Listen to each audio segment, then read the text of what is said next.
We start this hour in Europe, and Italian Prime Minister Giorgia Meloni has called for NATO to adopt a coordinated strategy for the Arctic region.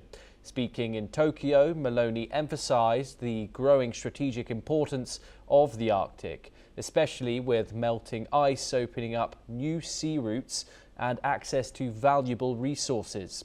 She urged NATO allies to avoid fragmented actions and work together to address this emerging issue.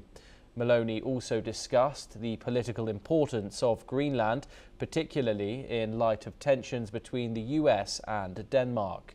While she believes a military intervention by the US over Greenland is unlikely, she stressed the need for greater political commitment from all allies to secure the region.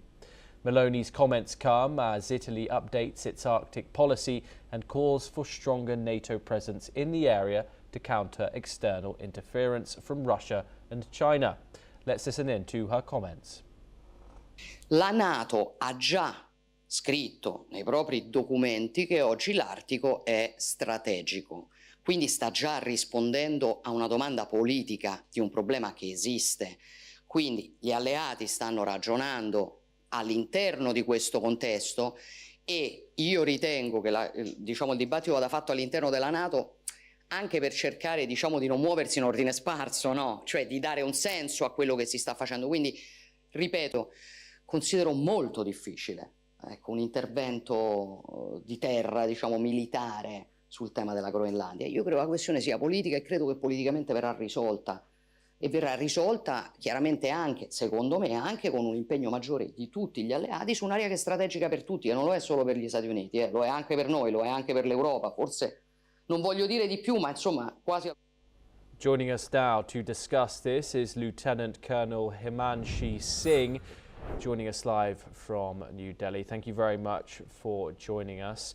Of course, this Greenland issue and the Arctic in general is a current flashpoint in NATO relations. However, the North Atlantic Treaty Organization already struggles to stay unified on even the Ukrainian issue.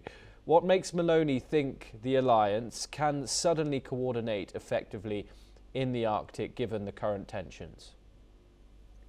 Good afternoon, Tom. I think she's making a very, very wise decision by making herself relevant in the current crisis, which is, I think, very, very serious. And when she calls on January 16th for a coordinated NATO presence in the Arctic, it's a masterful diplomatic maneuver designed to solve three problems at once. First of all, it is managing the intra-alliance friction, because President Trump is renewing calls for US control over Greenland and the tensions flaring with Denmark. I think NATO also faces internal crisis. So by inserting Italy in the Mediterranean power into Arctic dialogue, Meloni is trying to attempt a multilateralized dispute. So she's signaling to Washington that while it is a security concern about Russia and China, yet US cannot unilaterally move on Greenland because these moves are unnecessarily. So she is actually effectively positioning Rome as an honest broker between Washington's assertiveness and Brussels' anxiety. Secondly, the industrial angle. You know, the Italian government had signed some papers which are for the shipbuilders. So when the ice melts, I think demand for ice-strengthened hulls and polar logistic vessels will skyrocket, and she's positioning Italians giant like Fincantieri to secure these lucrative contracts. Thirdly is checking the near Arctic rivals. The analysis highlights that the threat of China declaring itself as a near Arctic state. Meloni's strategy is to define that Arctic as a NATO share will have an influence before China can establish a permanent commercial foothold that turns it into a military base, because we know Russia is already there and US has already have its bases. So now she's trying to position NATO and Italy in a better way. Yes, Thomas? And how do you analyse the diplomacy here? Of course, we've seen multiple different angles that different blocs and international actors have approached this issue. Of course, Denmark has called it a violation of sovereignty. The EU says it sets a dangerous precedent and proof that the US is acting unilaterally. And NATO has said that Article 5 would not apply to an external attacker. But of course, there'd be major tensions behind the scenes. We also saw that statement from European countries outside of the European Union, the United Kingdom, France, among others, urging the United States not to do this, not to fulfill Donald Trump's plan of the annexation of Greenland. Meloni's approach here, more calm, less direct, more unifying. How does this fees in terms of the different approaches that are being used?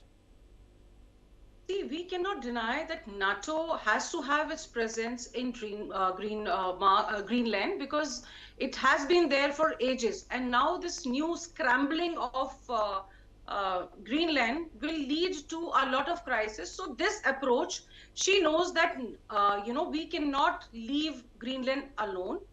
And if there is a vacuum by NATO, it will lead to crisis. So if NATO does not show a unified front or not, then two things will happen. First of all, Russia will expand its military base, and US will also be compelled to act unilaterally to secure its gap. So by putting NATO in the middle, she buys security for US and sovereignty for Denmark. Because this is how a wise diplomatic leadership behaves. It is not the police presence to prevent a turf war. It is about energy, trade routes, and northern sea routes. It will be used to cut the sea route and timing. So she knows that Arctic holds 30% of the gas in Greenland. So somehow I think she is being very, very wise by supporting this because NATO is reacting. It is not provoking. So Russia has already militarized Arctic, and absence of NATO strategy will create a security vacuum which she is trying to fulfill. Okay, do stay with us as we move on to our next